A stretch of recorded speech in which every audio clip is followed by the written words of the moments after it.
ভূমিকম্পে শুধু হিন্দুরা মরে না কেন, কাফিররা মরে না কেন, মুসলমানরা মরে কেন, নাস্তিক গুলো মরে না কেন, আস্তিক গুলো মরে কেন? আপনি বাইসে বাইসে আযাব দিতে পারেন না? মুসা আলাইহিস সালাম আল্লাহরে প্রশ্ন করলেন, আল্লাহ আপনি যখন আযাব দেন, গজব দেন, ওই এলাকার সবার উপরে দেন কেন? আযাব আর গজব তো নাফরমানদেরকে দিবেন।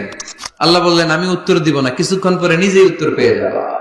আপনার সামনে আপনার বোনের বয়সের একটা মেয়েকে কিছু বখাটে ছেলেরা ইফটিজিং করে আপনি দেখে না দেখার বান করে চলে আসেন, এরকম আছে না নাই? দাঁড়িয়ে যান, থামায় দেন। আপনি ছেলেরা বেয়াদবি করলে থামায় দেন, রাস্তায় উল্টা পাল্টা করলে থামায় দেন, অন্যায় দেখলে রুখে দাঁড়ান, তাহলে এই সমাজটা সোজা হয়ে যাবে, ঠিক কিনা?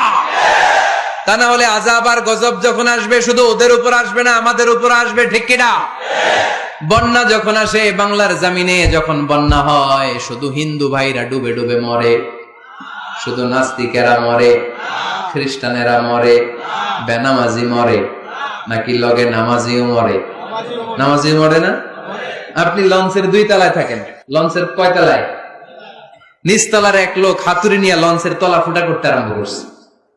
আপনি ভাবলেন আমার কি, আমি থাকি 2 তলায়, ও ফুটা করলে ও মরবে, ও মরবে, ও মরবে। এই লঞ্চের ভরাডুবি থেকে আপনিও বাঁচতে পারবেন না, চিল্লায় বলেন ঠিক কিনা?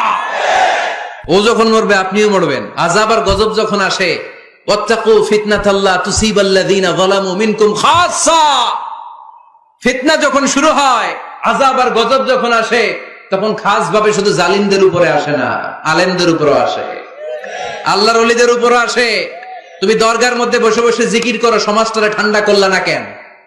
তুমি তাসবিহ হাতে নিয়ে বসে আছো, সমাজের মধ্যে ক্যাসিনো ব্যবসা চলে কেমন করে? সমাজটারে তুমি চেঞ্জ করলা না কেন? তোরে বসে বসে জিকির করতে কইছে কে? তোরে তাসবিহ নিয়ে খেয়ে খেয়ে পেটটারে বড় করতে বলেছে কে? তুমি একা জান্নাতে যাবা, আযাব আর গজব তোমারও ছাড়বে না, চিল্লায় বলেন ঠিক কি না? ডেঙ্গু যে হয়েছিল বাংলাদেশে কিছুদিন আগে, শুধু হিন্দুরা মরছিল?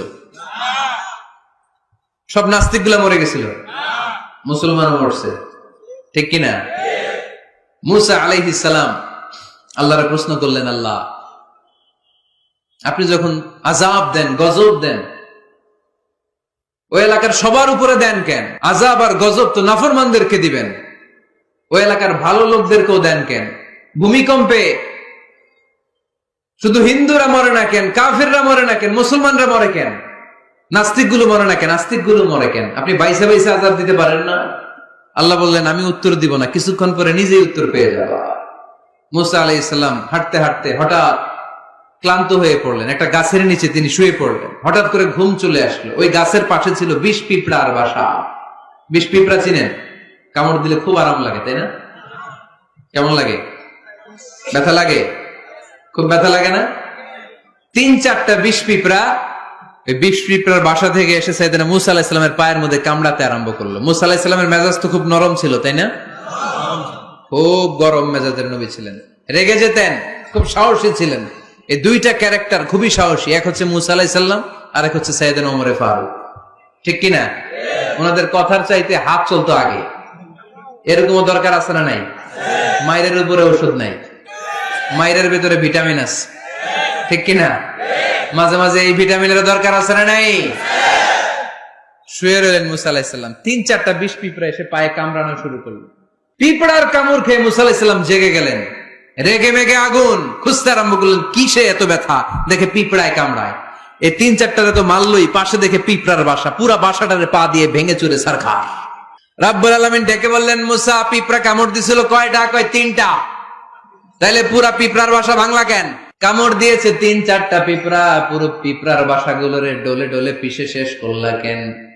আল্লাহ ডেকে বললেন, মুসা আযাব গজব যখন আমি পাঠাই, জালেমরা যেমনি মরে, আলেমরাও মরে। এজন্য আপনি আলেম হয়ে বসে থাকলে, খানকার ভিতরে বসে থাকলে দেশ চলবে না। খানকার ভিতরে বসে থাকলে গোটা বিশ্ব যদি শয়তানের রাজ্য চলে, আপনি মুক্তি পাবেন না। গোটা বিশ্বটা ঠিক করার জন্য আল্লাহ আপনারে পাঠাইছে। এত মানুষের দরকার নাই, সংস্কারবাদী একজন পারে বাংলাদেশকে সংস্কার করে দিতে, ঠিক কিনা? যুগ জামানা পাল্টে দিতে চাই না অনেকজন, এক মানুষই আনতে পারে জাতির জাগরণ। এক মানুষই বিপদকালে বাঁচায় কাফেলায়, ক্ষুদ্র ডিঙ্গি বাঁচায় জাহাজ অসীম দরিয়ায়। এজন্য একা একা মুসল্লি সাইজেন না, সমাজটারে মুসল্লি বানাইতে হবে। একা একা সালাত পড়েন না, আশেপাশে সবারই নিয়ে মসজিদে ঢুকতে হবে। আওয়াজ তুলে বলেন ঠিক কিনা? এজন্য আল্লাহ বললেন আল আমিরুনা বিল মারুফ ওয়ান নাহুনা আনিল মুনকার, ভালো কাজের আদেশ করবে, মন্দ কাজের নিষেধ করবে। মন্দ কাজ যদি, খারাপ কাজ যদি কেউ দেখে, ক্ষমতা থাকে হাত দিয়ে থামায় দেন। ক্ষমতা না থাকলে মুখ দিয়ে এটার বিরুদ্ধে বলতে আরম্ভ করে দেন, ফেসবুকে লেখালেখি শুরু করে দেন। তাও যদি না পারেন, মনে মনে ওইটারে ঘৃণা করেন, মনে মনে প্ল্যান প্রোগ্রাম করেন কেমন থেকে এই সমস্যাটা সমাজ থেকে দূর করা যায়। ঠিক কিনা? চুপ থাকা যাবে না, অন্যায় দেখে চুপ থাকা যাবে? আস-সাকিতু আনিল হাক্কি শাইতানুন আখরাস, অন্যায় দেখে যেটা চুপ থাকে, বিশ্বনবী বললেন এটা মুমিন নয়, এটা বোবা শয়তান।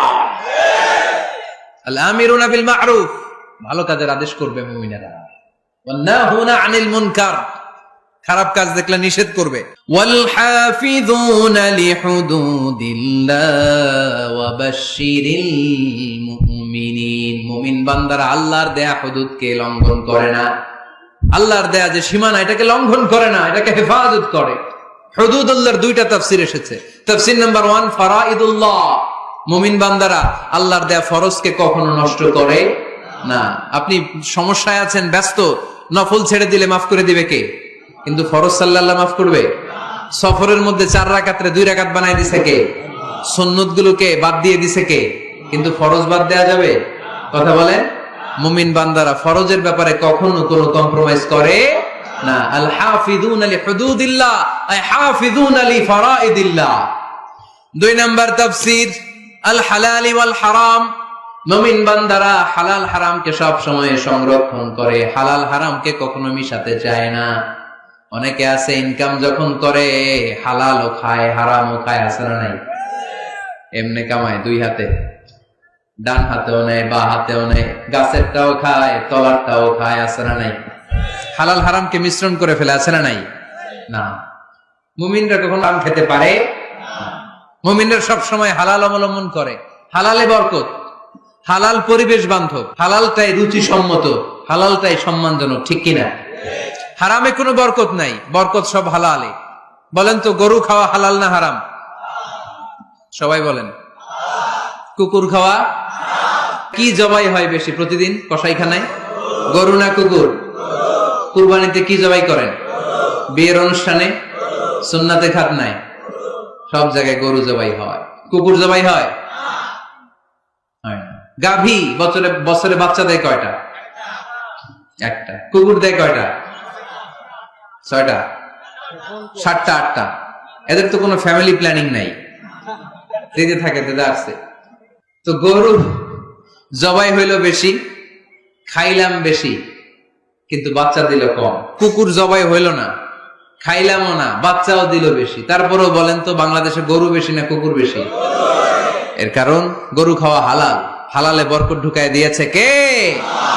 এজন্য মুমিন কখনো হারাম অবলম্বন করে না, মুমিন সব সময় হালাল অবলম্বন করে। কারণ মুমিন ভালো করেই জানে হারামে কোনো বরকত নাই, কিন্তু হালালের পুরোটাতেই বরকত দিয়েছে কে?